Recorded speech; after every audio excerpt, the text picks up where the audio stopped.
Greetings, dear learners. In the last class, we were learning the management of poisoning.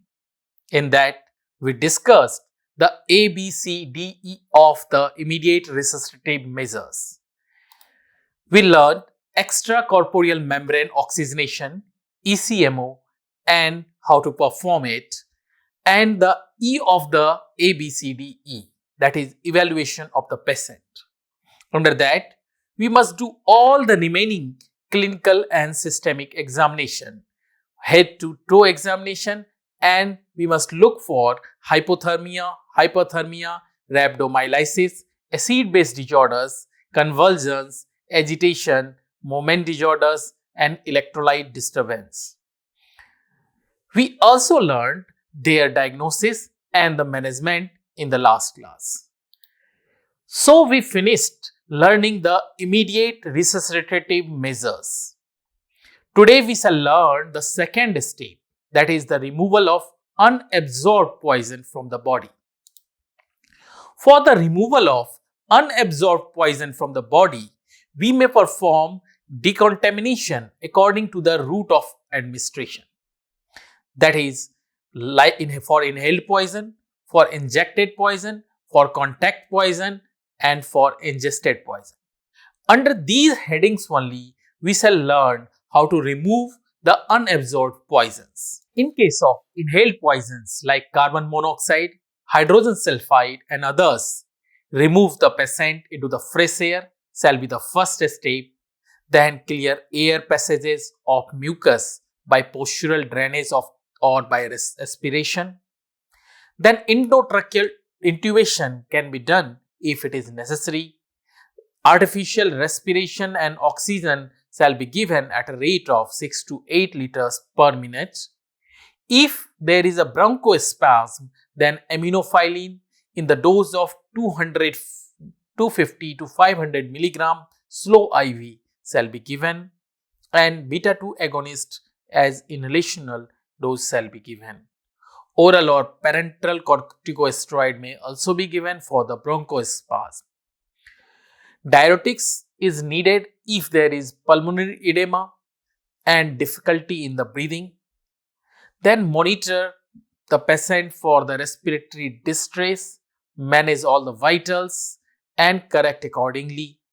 If there is a cough, then evaluate for the respiratory tract irritation, bronchitis, and pneumonitis, and manage the patient accordingly. In case of injected poisons like insect or a snake bite, scorpion stings, drug abusers, iatrogenic injections, in those cases, the first step shall be to reassure and calm the patient, because usually insect bite or a snake bite, the person becomes more of panic, and out of that he may develop shock. When it is said that 95 or 98% of the snakes all over the world are non-poisonous. However, once the snakes bite, then out of fear many persons dies. So sedative may be required in such cases. Then the next step shall be the management of the A, B, C, D, and E. Once the patient is stabilized, then look for the shock, treat the shock, then observe the patient for the allergic reaction and the treat anaphylactic reactions on the standard line. That includes the giving the injection of adrenaline, maybe the antihistaminics, and the hydrocortisone as given for the anaphylactic reactions may be given. Then the remove sting in case of bee, wasp, scorpion, or centipede stings. Then the local vasoconstriction producing may be helpful, as it will not allow the spread of the poison to the distant area or in the systemic circulation. So for the production of local vasoconstriction, the injection adrenaline around the injected area may be given. Apply the ice locally or immerse injected part in the cold water may be helpful. Then tighten the ligature above the injection site, that is usually performed in case of the injected bite marks. Wound excision is also said, And sucking out the poison with the mouth can be seen in the many movies, theaters. Then the local neutralization of poisons by using some chemicals in the at the site of bites. All these are not recommended now.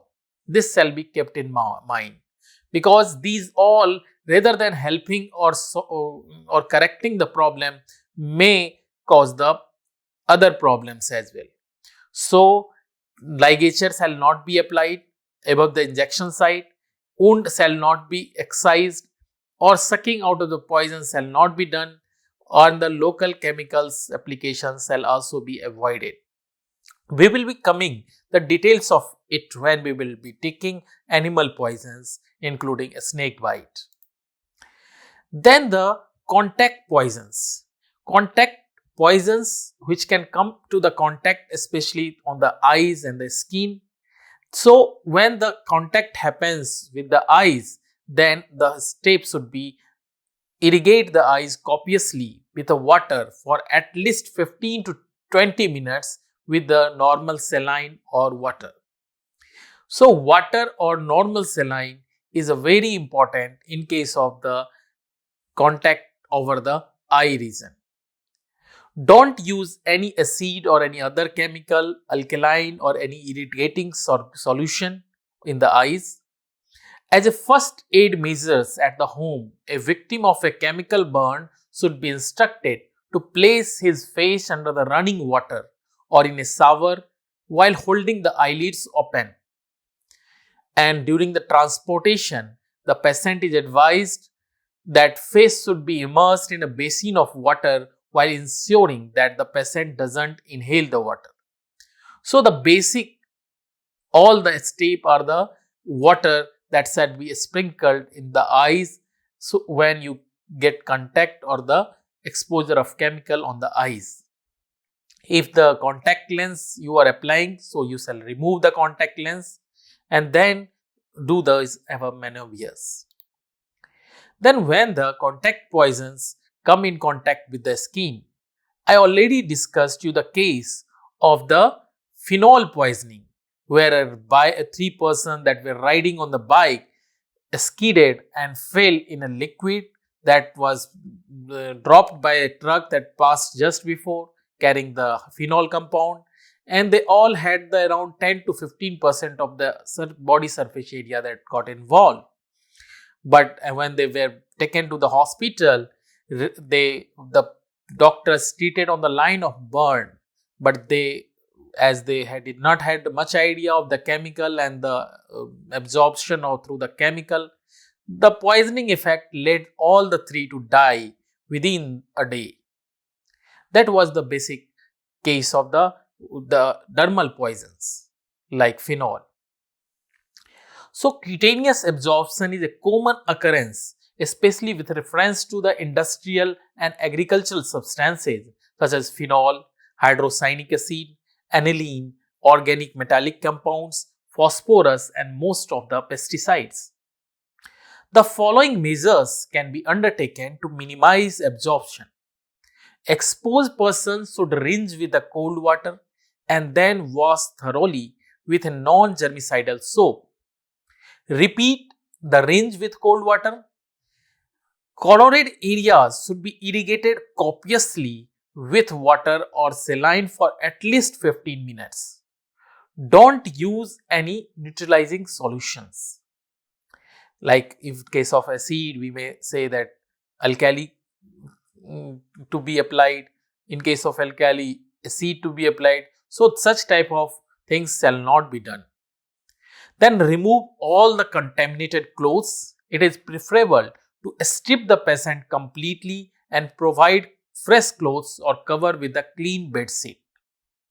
Some chemical exposures require the special treatment, like phenolic burns should be treated by application of polyethylene. Phosphorus burn should be treated with a copper sulfate solution.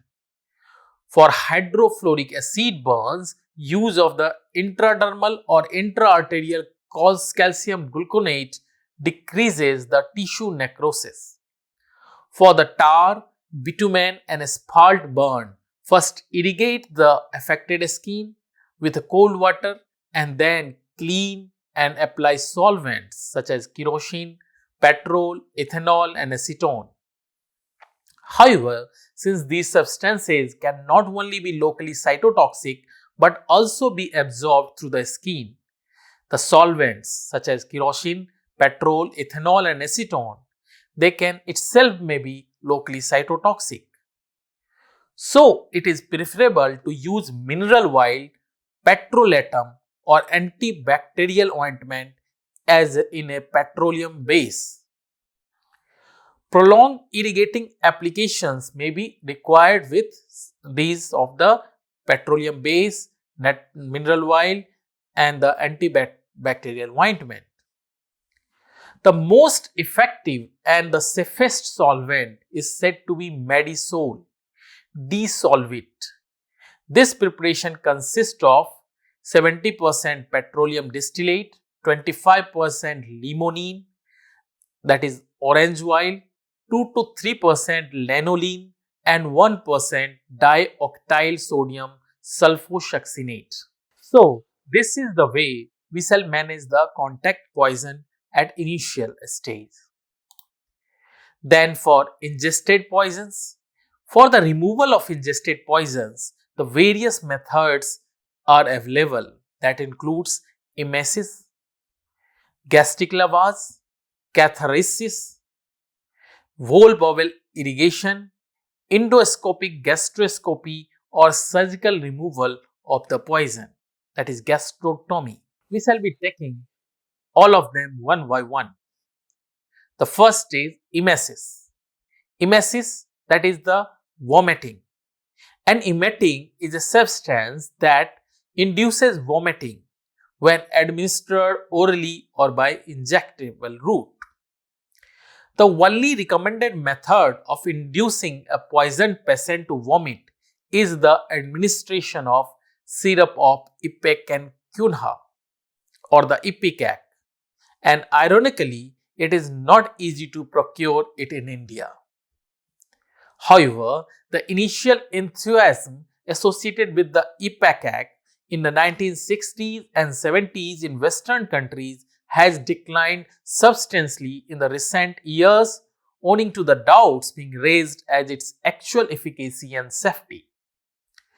A study using the 2003 Toxic Exposure Surveillance System TESS database evaluated the effect of home use of syrup of ipecac on the rate of referral to the emergency departments across the United States.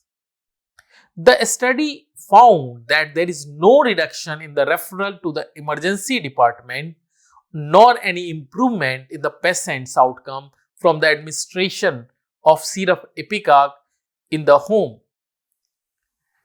On the basis of these findings and other data, the American Academy of Pediatrics published its policy statement on the poison treatment in home and concluded that syrup ipecac has no longer to be used as a standard home treatment in cases of poisoning. So often we in India are still trying to use this method of emesis in case of ingestion of poison, and the current consensus is that the syrup of ipecac must not be used except in rare justifiable circumstances. Syrup of ipecac is obtained from the root of a small shrub, Syphilis ipecacuana or C. acuminata. You can see in this photograph the plant that is being sown is this Syphilis ipecacuana. This mainly grows in the West Bengal part of the India. From this plant, this ipecac is obtained from its root. Active principle of Syphilis ipecacuana is the cephalin, imetine and traces of psychotrine. It is indicated for conscious and alert poisoned patient who has ingested a poison not more than 4 to 6 hours earlier. So, the single indication of the EPICAC can be that the patient, if he is conscious, alert, and who has ingested poison not more than 4 to 6 hours earlier, there it can be thought to be given. Then the mode of action of the EPICAC is the local activation of the peripheral sensory receptors in the gastrointestinal tract. There they cause the irritation of the peripheral receptor that lead to the vomiting. You need to learn the method, emetics principle and emetic mechanism of action. I will not go much detail in that. The first emetic mechanism is the local activation in the gastrointestinal receptors, and another is the central stimulation of the chemoreceptor trigger zone with subsequent activation of the central vomiting centers. So, this EPICAC acts by acting on both of them.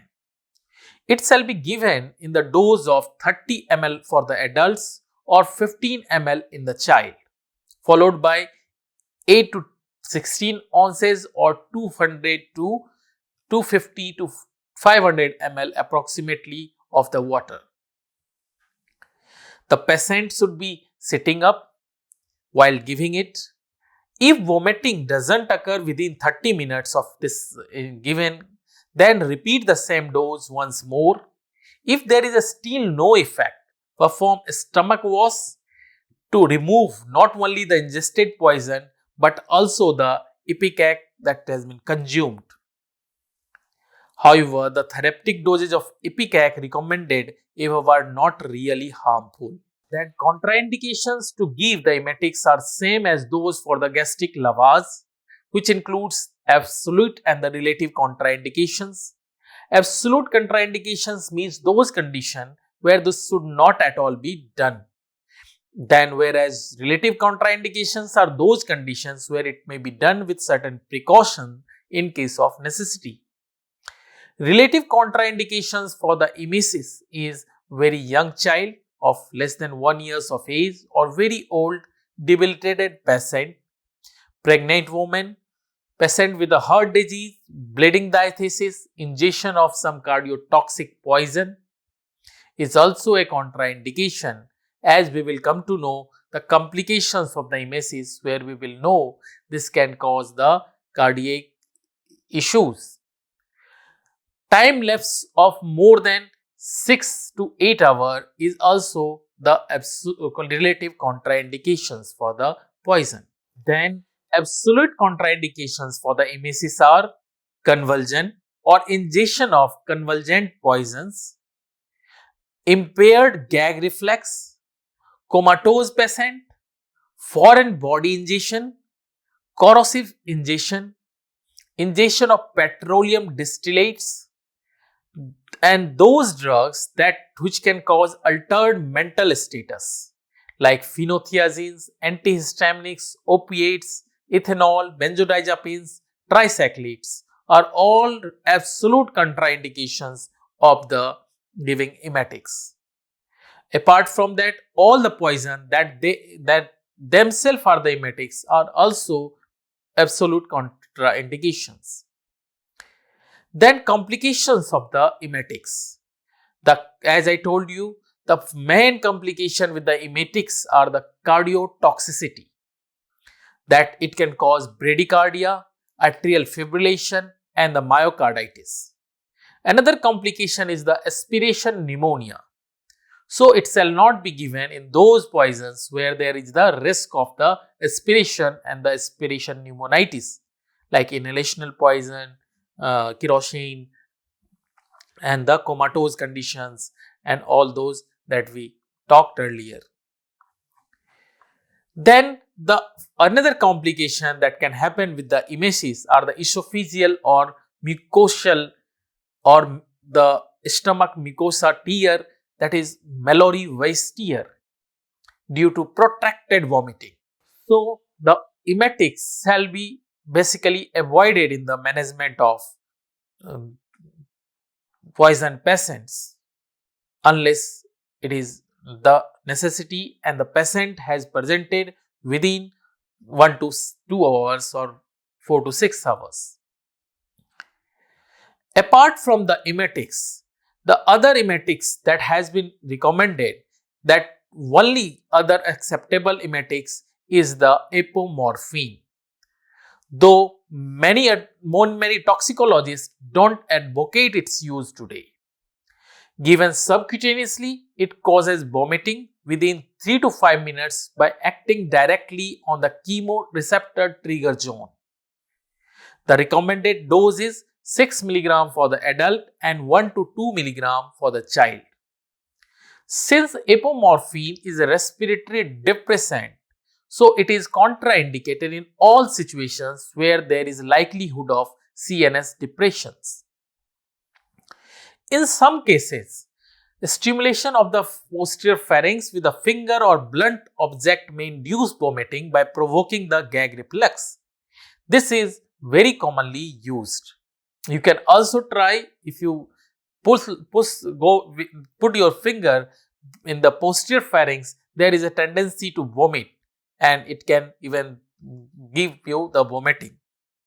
But such type of stimulation doesn't cause the complete emesis. It is said with the chemical emesis, it is the 1/3 of the vomitus is only excreted with the tingling of this posterior pharynx. So it is not that much successful. Then now some emetics are not at all recommended, like that they have become obsolete now. The use of warm saline or mustard water as an emetic is not only dangerous, resulting often in the severe hypernatremia. Many patients, especially child, will refuse to drink this mustard water or the warm saline water. You must have known that the salt solution is given to produce the emesis, but this is dangerous and shall not be given. It will cause hypernatremia. It will not be taken by the many persons, so the valuable time will be lost in coaxing them to do so. 1 tablespoon of the salt contains at least 250 milliequivalent of the sodium, and if absorbed can raise the serum sodium level by the 25 milliequivalent per liter in a 3-year-old child. It is high time that the use of salt water as an emetics be deleted once and all from every first aid chart or the manual on the poisoning. Then the copper sulfate induces emesis more often than the common salt, but significant elevation of the serum copper can be leading to the renal and hepatic damages, as well as it is gastrointestinal corrosive if given through the oral route. Similarly, zinc sulfate is the similar in toxicity to the copper sulfate and has additionally the very narrow safety margins, that is narrow therapeutic index. So all these things, zinc sulfate, copper sulfate, use of the saline water or the mustard water, mustard oil shall be avoided.